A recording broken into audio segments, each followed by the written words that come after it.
안녕하십니까. 10분 성경 공부 시간입니다. 저는 한국의 향린 장로교회와 캐나다의 노바스코차 브리밍 처치를 섬기고 있는 주선민 목사입니다. 저희들이 하나님의 나라 관점에서 성경 공부를 하고 있는데요. 하나님 나라 관점에서 성경의 맥을 뚫는 이런 공부들은 참 흔치 않습니다. 이를 통해서 올바른 성경관이라든지 또 세계관, 또 가치관을 가지는 성숙된 그런 그리스도인이 되기를 바랍니다. 오늘은 우리 창세기 제 두 번째 시간입니다. 하나님 나라의 관점에서 본 창세기 1장, 2장 창조. 하나님은 무슨 일을 하시는가? 이 부분에 대해서 살펴보기를 원합니다. 우리가 지난주에 창세기 1장, 2장은 하나님이 어떤 분이신가에 대한 자기 계시다라고 살펴봤습니다. 오늘은 하나님은 어떤 일을 하셨는지를 어떤 일을 하셨는가, 하나님께서 어떻게 자기 계시를 나타내신가에 대해서 우리 살펴보기를 원합니다. 하나님이 하신 일을 우리가 단지 천지 창조하셨다, 세상 만물을 창조하셨다, 그리고 또 그러니까 전지전능하신 거 아니냐, 이 정도로만 우리가 이해하면 이것도 소중한 것이지만은 그러나 또 좀 일천한 어떤 그 지식적인 면이 있죠. 진짜로 우리가 이 창조 기사를 통해서 하나님께서 왜 창조하셨는가에 대한 참 목적, 그 진위가 뭔가를 우리가 파악해 보는 것이 참 필요합니다. 창조의 본인은 뭐냐 하면 한마디로 말하면 하나님의 나라를 이 세상에 지상에 건설하는 것입니다. 그래서 에덴은 지상에 건설된 하나님의 나라였고요. 그러나 아담의 가정을 통해서 하나님의 나라를 선영하기를 원하셨고, 그러고 아담의 가정은 인류 최초의 교회가 되는 것입니다. 따라서 창세기 1장, 2장을 통해서 우리가 알 수 있는 것은 이 지상에 탄생한 하나님의 나라가 어떠한 성격을 가지는가, 그리고 또 아담의 가정을 통해서 이 교회가 어떠한 자태를 가져야 하는가, 이런 부분들에 대해서 우리가 좀 관심을 가지면 참 좋겠죠. 자, 먼저 하나님의 나라 창조의 본의에 대해서 우리가 한번 먼저 살펴보겠습니다. 창조의 참 목적 본의가 조금 전에 전술했다시피 한마디로 말하면 하나님의 나라의 지상건설입니다. 하나님의 나라의 지상건설입니다. 자, 그렇다면 하나님의 나라가 무엇인가요?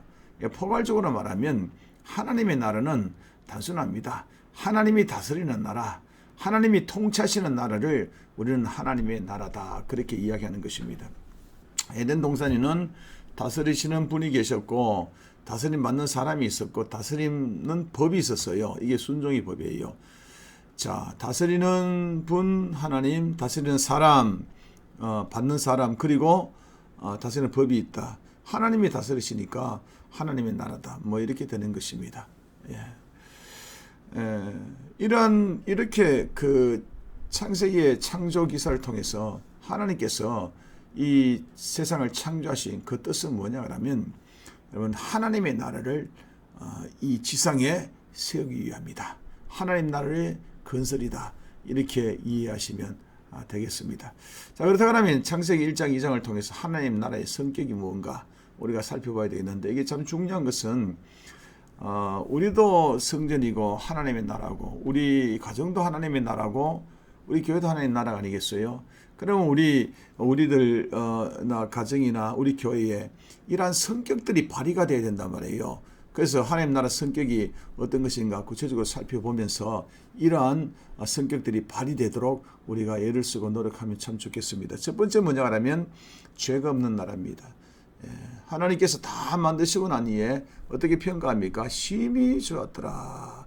좋았더라는 이 말은 뭐냐 하면 히브리 말로 터브인데, 이 터브란 말은 선이다, 선하다, 이런 뜻입니다. 선의 반대말은 죄잖아요. 이 때문에 하나님 나라는 죄가 전혀 없는 나라입니다. 죄가 전혀 없는 나라. 두 번째는 하나님 나라는 생명의 나라입니다. 선악과 옆에 생명나무과를 두셨잖아요. 그래서 결국에는 하나님께서 우리에게 주시고자 하는 것은 생명나무 과실일 거 아니에요. 그래서 하나님 나라는 생명이 풍성한 나라다, 이렇게 우리가 볼 수 있겠어요. 우리 세 번째는 참 이게 좀 중요한 것입니다. 또한 하나님 나라는 혼자서가 아니라 더불어 살아가는 거룩한 공동체 나라다. 아담 혼자 둔 것이 아니라 아담과 하와를 뒀잖아요. 더불어 살아가라고요. 오늘날 많은 그 성도들 중에서 내 혼자 신앙생활 잘하면 되지 뭐 이렇게 이야기하시는 분도 많습니다. 참 훌륭하죠. 신앙생활 잘해야 되죠. 근데 더 중요한 것은 뭐냐고 하면 더불어 신앙생활 할 줄 알아야 된다는 겁니다. 다른 사람과 같이 함께 하나님 나라의 공동체를 선양할 줄 알아야 된다는 거죠. 여러분, 다른 사람과 함께 하면 귀찮은 게 많습니다. 예, 스타일도 안 맞고 사상도 안 맞고 뭐 아예 혼자 하는 게 더 낫다는 게 더 많죠. 그렇지만 하나님 나라는 더불어 하면서 서로 아끼고 서로 성숙하게 되는 그런 나라입니다. 요즘에 가나안 성도 참 가슴 아프게 많습니다. 왜 가나안 성도입니까? 교회와 왜 안 옵니까? 불편하고 교회가 실망을 줬기 때문 아니겠어요. 그러나 교회에 오셔서 다른 성도들과 더불어 이렇게 선양하는 하나님의 나라를 구해나가는 그런 정신이 있어야 될 것 같습니다. 그리고 네 번째는 하나님의 나라는요, 하나님이 복 주심으로 사는 나라고, 그리고 다섯 번째 사명이 있는 나라입니다. 하나님께서 우리에게 말했죠. 너희들은 이 땅에 생육하고 번성하고 땅을 정복하고 다스리라 그랬습니다. 여기서 다스린다는 이 부분에 대해서 우리가 좀 주의할 필요가 있습니다. 다스린다 그러면 높은 사람이 아래 사람을 부리는 시다 이렇게 많이 이해하는데, 성경에서 말하는 다스린다 이런 것은 이 히브리 개념으로는 섬긴다는 뜻입니다. 여러분, 좋은 식당에 가면 종업원들이 이게 잘 섬깁니다. 서비스가 좋습니다. 이런 식으로 다스리라는 말은 섬긴다, 서비스를 한다는 그런 개념입니다. 그래서 우리 성도들은, 우리 그리스도인들은 이 땅의 만물들을 잘 섬겨나가는 우리 모두가 되어야 될 것 같습니다. 그리고 일곱 번째에 이 하나님 나라는 자유의 나라입니다. 하나님께서 우리에게 순종하도록 그렇게 메커니즘을 그렇게 만들었다면, 창조했다면 우리는 순종할 수밖에 없습니다. 항상 yes, okay 그럽니다. 근데 하나님은 우리에게 자유의지를 주셔서 우리의 자유의지대로 그렇게 자의적 순종을 원하시는 그런 하나님이십니다. 그래서 하나님의 나라는 자유가 있는 나라입니다. 근데 가장 중요한 것이 있습니다. 하나님 나라의 성격 중에 제일 중요한 것은 뭐냐 하면 하나님의 법으로 다스려지는 나라라는 것입니다. 이게 창세기 2장 9절에 선악과 사건입니다. 선악과는 순종을 이야기합니다.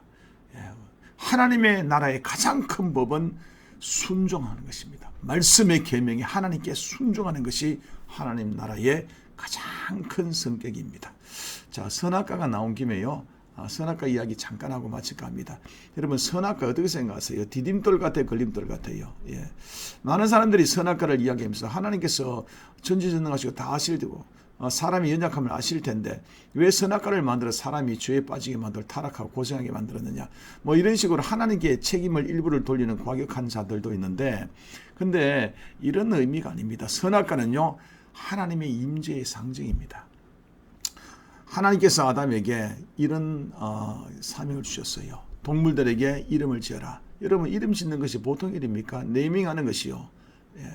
요즘도 장명가한테 가면 돈 많이 줘야 됩니다. 왜? 어렵고 수고가 따르기 때문입니다. 근데 아담에게는 이 세상의 모든 동물들의 그런 이름을 지어주라고 그랬어요. 얼마나 아담이 수고를 많이 했겠어요. 관찰해야 되죠. 연구해야 되죠. 기도해야 되죠. 그리고 또 야간 동물도 있죠. 뭐 별의별 동물들 다 있습니다. 그래서 저는 아담을 인류 최초의 동물학자다, 그렇게 동물 박사다, 박사 중에 박사다, 그래 보는 것입니다. 그게 얼마나 피곤했겠어요. 하나님의 영이시기 때문에 보이지는 않죠. 아담이 힘들고 지칠 때마다 하나님께서는 아담을 위로할 필요가 있었습니다. 아담아, 내가 너와 함께하노라. 내가 여기 있다. 이것을 통해서 아담에게 위로를 주시고 사명 잘 감당하도록 힘주셨단 말이에요. 이게 선악과예요. 선악과 바라보면서 그리라고. 우리는 십자가를 믿지 않습니다. 이런 것들이 있겠어요. 십자가를 믿는 그런 것도 있어요. 근데 십자가를 바라보면서 예수님이 나를 위해서 피를 죽으신 그 은혜를 생각하면서 주님의 사랑, 주님의 은혜를 기억하잖아요. 선악과가 바로 그런 역할을 했다는 겁니다. 그래서 선악과 옆에는 뭐가 있었어요? 생명나무 있었어요. 순종을 통해서 결국에는 생명으로 옮기는 하나님 걸림돌에서 디딤돌 역할하는 것이 선악과였다는 것이죠. 선악과 정리하면 첫 번째는 하나님의 임재의 상징이고, 두 번째는 생명으로 가는 디딤돌이었다는 것입니다. 오늘 우리 여기까지만 우리 공부하도록 하겠습니다. 기도할게요. 하나님 감사합니다. 오늘은 하나님의 나라에 대해서 살펴봤습니다.